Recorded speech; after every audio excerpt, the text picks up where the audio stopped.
welcome to Health Mastermind Series 9.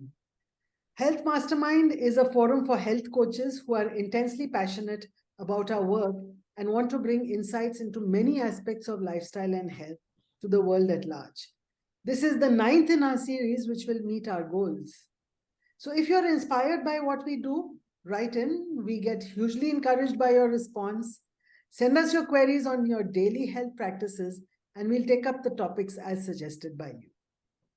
Today, it's all about intermittent fasting, the popular weight loss, diabetes control, and healthy living method. Intermittent fasting is not about what you eat, it's about when you eat. Basically, you switch between fasting and eating on a regular schedule.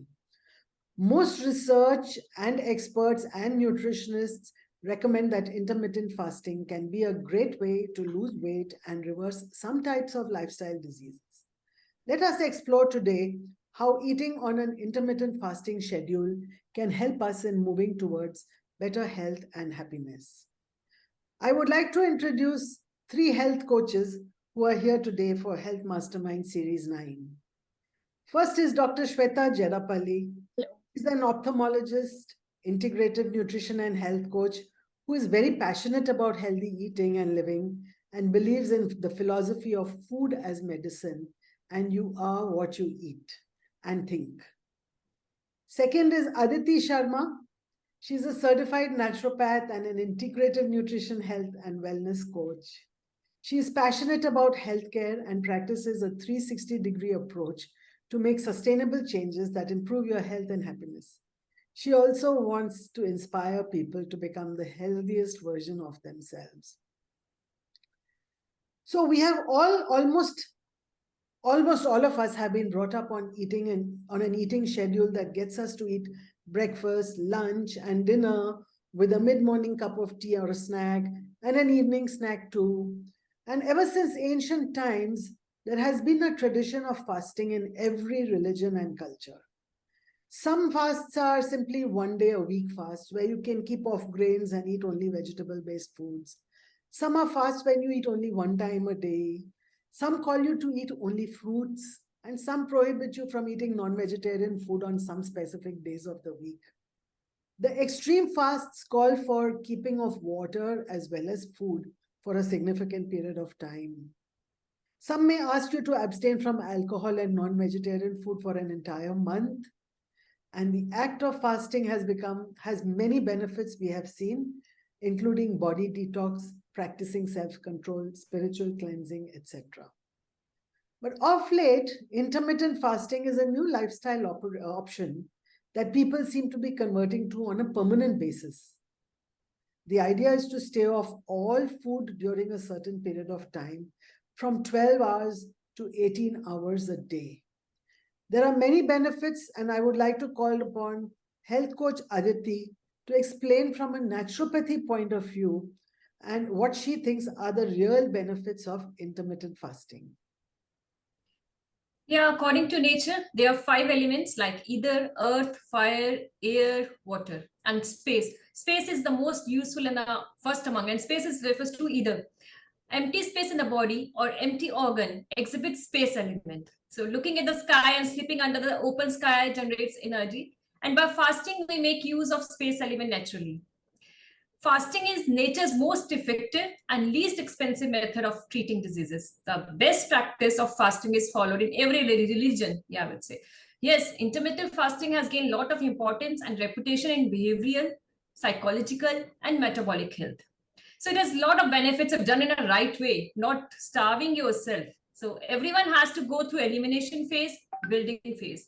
We should not be deprived our body of nutrition during building phase. So elimination phase is when you are detoxifying, as most of the cause of the diseases are accumulation of toxins and inflammation in the body. So when we are not eating, our majority of energy is utilizing in removing toxins and repair work. So fasting provides strength to our organs, as digestion takes 70 to 80% of our body's energy.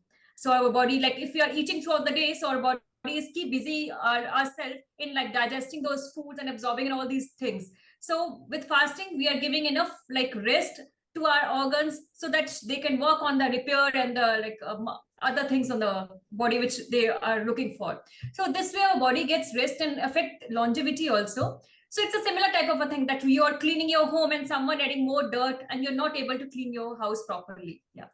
So Shweta, what does medical science say about intermittent fasting? Yeah. So intermittent fasting means sometimes you eat and sometimes you don't. But it's not so simple as we think. And there are different names people give to this, like intermittent fasting, energy restriction, fasting mimicking diets, alternate diet fast, time restricted feeding, and calorie restriction. So after you eat, your body starts to digest and absorb the nutrients from your meal.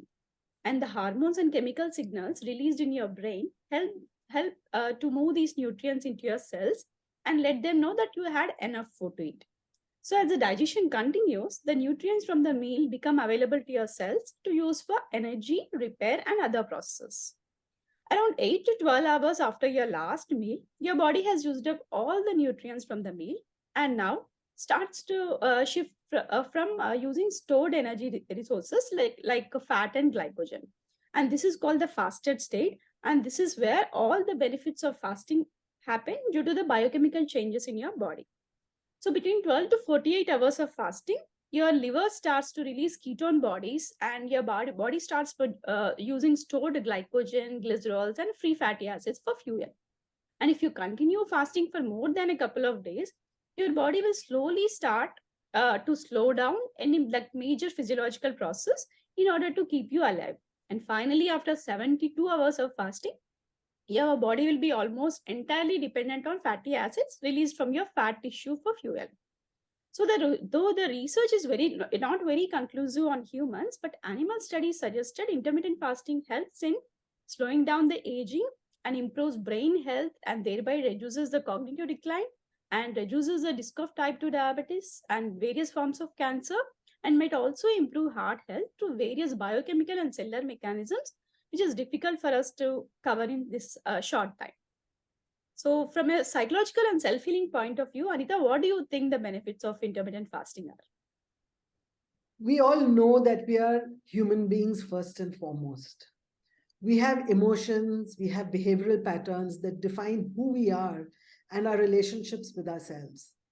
The act of eating and nourishing oneself is an important part of the relationship we have with ourselves. And if that relationship is a healthy one, then how and what we eat contributes hugely to our sense of well-being and happiness. Intermittent fasting is a great way to shift yourself from unhealthy eating habits to healthier ways of eating that reinforce your self-care routines. So as a part of a health transformation journey, intermittent fasting can provide you with the space to understand your psychological relationship with food and to reset your mind and body response to the food we eat. Sometimes the benefits of intermittent fastings that I have experienced in myself and witnessed in my clients too are, firstly, an increased sense of control over what and when we eat. This reduces mindless eating patterns and enable us to conquer food cravings. So control. Number two is taking a break, reflecting, reassessing our eating habits creates an awareness of biological hunger patterns in the body and allows a shift towards eating according to the real needs of the body rather than some imagined and psychological hunger. Third, the body detox during fasting periods also supports some mental detox. While letting go of unhealthy food habits, we also let go of a lot of negativity and toxicity in our lives. The mind becomes sharper and more alert. Research shows that intermittent fasting, if done right, helps in clearing brain fog, improve thinking and memory, reduce blood pressure and heart disease, diabetes reversal, weight loss, better physical stamina and endurance, and a whole lot of benefits. Wow, so many good things can come out of not eating 3 meals a day. Isn't it amazing? Why did we not discover it before? I'm sure that for some folks, it may be difficult or not recommended to do intermittent fasting. I'm sure there are some cons or pitfalls to avoid along the way when eating in an intermittent fasting pattern. As a doctor, Shweta, what are the downsides of intermittent fasting and what is your recommendation to your clients as far as intermittent fasting is concerned? Yeah. You might be hearing some people heavily benefited by intermittent fasting, while some people believe that intermittent fasting has made their life miserable. So it clearly indicates that fasting is not for everyone. So a lot of factors like age, sex, health conditions, stress levels, and many other factors have to be considered before one proceeds to follow the intermittent fasting protocol. And as we have already seen the pros, let's look at the cons. So while some amount of fasting can help, a lot of fasting can backfire. Just like too much of workouts are not good, too much of fasting is also not beneficial. This is because the hypothalamus and the pituitary we have are very sensitive to stress, and fasting is some form of stress. So this leads to decrease in major hormone production and thereby slowing the metabolism, affecting the thyroid hormone production. And in women, hormonal disturbances are hormonal disturbances happen, which are very sensitive to nutrients and calorie restrictions. So intermittent fasting should be considered with the caution in females. And the next one is appetite regulation might be affected if we fast for long. So when we eat less for a long time, appetite hormones may go haywire. So especially leptin, which is a satiety-inducing hormone, can go down, and ghrelin, which is a hunger-producing hormone, can increase. And this in turn may exacerbate eating disorders. So it's important to identify our sweet spot when it comes to intermittent fasting. And I would like to ask my clients the following questions before they are thinking of taking up intermittent fasting as a means to lose weight or reverse diseases or improve health in general. First one is, do you follow the basic fundamental nutrition strategies like eating only when hungry, stopping when full, and also eating a balanced meal? The next question is, what is their lifestyle as such? What is the physical activity levels and how is their stress management? So based on that, I advise to start slowly by just trying to skip a meal for some time and then slowly extend it by observing the body cues. So it's all about no one type fits all. So, but as a health coach, I can help clients navigate this journey of theirs and help them find out what's working and what's not. I have seen many folks who adopt intermittent fasting as a permanent lifestyle. But I believe that intermittent fasting should be done only for short periods of time, perhaps 4 to 6 weeks, as a part of a health transformation journey, particularly for diabetes and weight loss. Intermittent fasting can create a psychological sense of deprivation.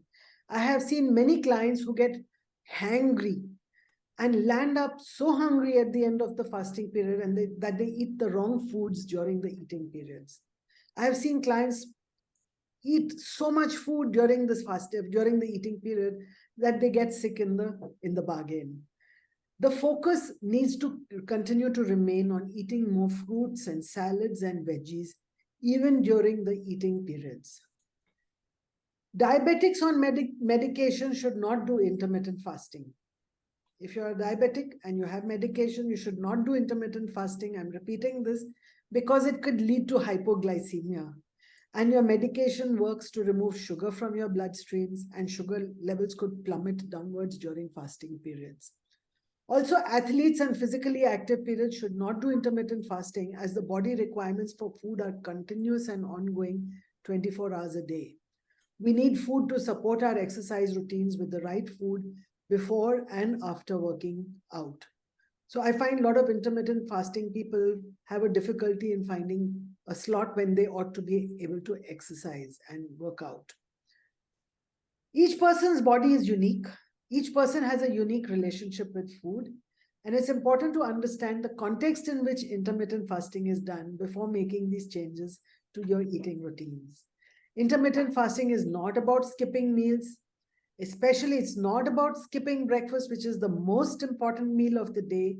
It's a temporary measure that helps reset the body metabolism and insulin response to food. It cannot be a permanent way of life. It's best to arrive at a point that gets you to eat 3 meals a day, at least for the rest of your life, and fast only to detox the body and give short periods of rest for the body to heal. This is why consulting your health coach is so important before you decide what is the best way to initiate intermittent fasting for yourself. Yeah, well, as Anita and Shweta mentioned that everyone is unique and like they have to listen and body. So similar things on my part also. Like everyone is unique. It's not like your friend and your family member is doing, then you also have to do that. Like because by following others, listen to your body and figure out your goals and objectives behind doing your fasting. So also someone on medications of hypertension, diabetes, or other chronic ailments should be more careful while doing that.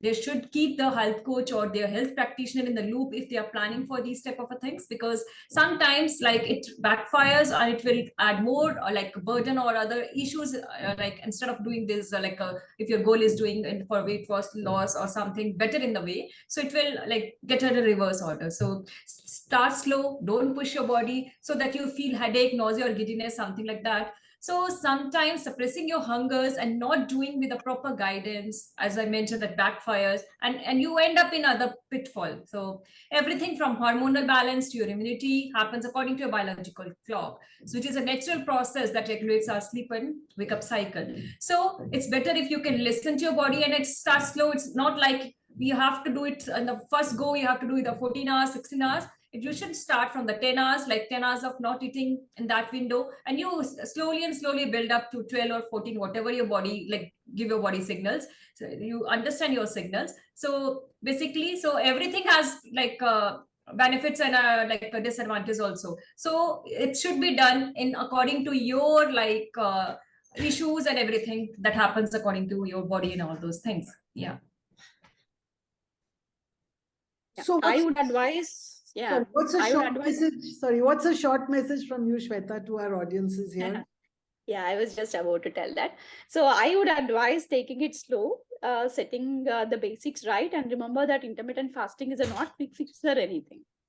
Aditi? Yeah, the main goal is to develop a healthy eating pattern that is sustainable and can support weight loss over the time and improve your health, of course, for the reason you have chosen this fasting regime.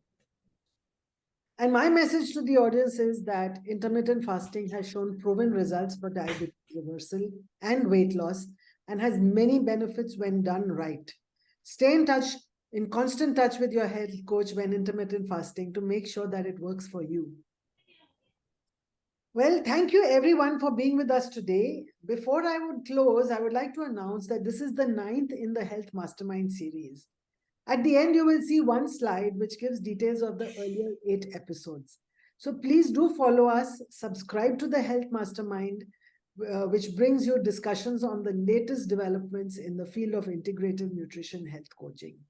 We would love it if you would send in your best healthful practices, your questions, your suggestions, and any thoughts that we may have in common on this very interesting and very important subject. Goodbye and